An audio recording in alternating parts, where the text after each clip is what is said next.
जय श्री राम। सभी भक्तों से निवेदन है कि थोड़ा सा मन लगा करके शांति पूर्वक ढंग से मेरी बात को आप लोग सुनेंगे। देखिए, पिता अपनी पुत्री के चरण स्पर्श क्यों करता है, इस विषय में आज हम आपको चर्चा करेंगे। दोस्तों, महीनों लग गया इस विषय को सोचते हुए मुझको, हैं तो बड़े गौर से सुनिएगा। कहते हैं कि पुत्री जब पिता के घर में जन्म लेती है तो पिता बड़ा प्रसन्न होता है कि मेरे घर में लक्ष्मी का अवतार हुआ। और हकीकत बात भी यही है, चूँकि कहा भी गया है कि महिलाओं से ही घर की मर्यादा बनती है और बिगड़ती है। तो पुत्री जब पैदा होती है और पैदा होने के बाद जवानी तक का जो उसका सफ़र होता है, बड़े ही संस्कार ढंग से संस्कार उसको मिलते हैं और बड़े ही संस्कारित ढंग से बिटिया अपने बचपन से लेकर के जवानी तक के सफ़र को तय करती है। तो ये एहसान हो गया बाप के ऊपर बिटिया का कि मैंने अपने संस्कारों से आपके कुल की, आपके घर की, आपकी इज्जत की रक्षा की है।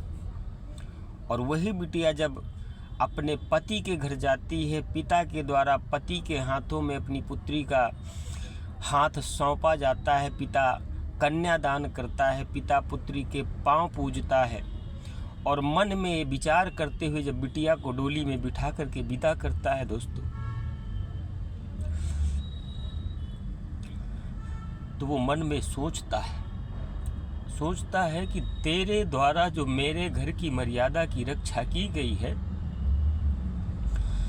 इसी तरीके से अपने पति के घर की मर्यादा की भी रक्षा कर दो।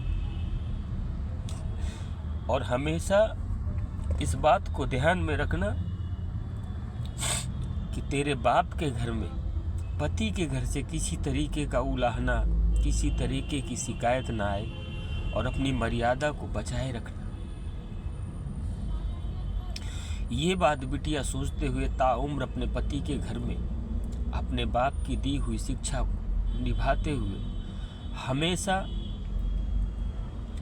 उनके घर को उन्नति की तरफ ले जाने का पूरा प्रयास करती है।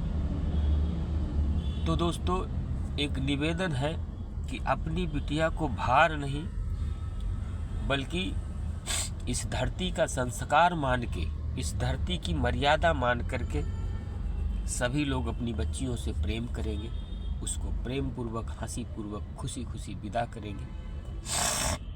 इसके आगे आप लोग सभी समझदार हैं। तो बिटिया के एहसानों के तले पिता दबा होता है। एहसान कि उसने मेरी घर की इज्जत की, मर्यादा की रक्षा की। आगे जय श्री राम।